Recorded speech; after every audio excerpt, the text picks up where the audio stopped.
তোমাকে মানুষ যত কষ্ট দিবে তুমি তত বেশি চুপ থাকবা, আর তোমার সব অভিযোগ, তোমার সব কষ্ট আল্লাহর উপরে ছেড়ে দিবা।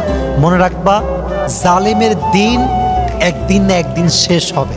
কেউ তোমার দীর্ঘশ্বাসের কারণ হবে, কেউ তোমায় কষ্ট দিবে আর আঘাত করবে, সে খুব বিন্দাস আরামে থাকবে, এটা কোশ্চেন কালো সম্ভব নয়, কারণ এটা ন্যাচার অফ ল, এটা রিভেঞ্জ আছে। এমন একটা সময় আসবে যে তোমাকে কাঁদিয়েছে সে একদিন কাঁদবে, এটা কিন্তু পৃথিবীর নিয়ম। ভালোবাসা মানে হচ্ছে আমি শুধু তোমাকেই ভালোবাসি, আমি 10 জায়গায় আসক্ত নয়। ভালোবাসি মানে এই ভালোবাসাটা আমার হৃদয়ে অটোমেটিক আসছে তা নয়, আমার হৃদয়ে আমি জোর করে নিয়ে আসছি তা নয়, বরং এই ভালোবাসাটা তোমার জন্য আমার হৃদয়ে দিয়ে দিয়েছে একজন, তিনি কে? আমি তোমাকে ভালোবাসি মানে আমি তোমাকে ভালোবাসি তা নয়, বরং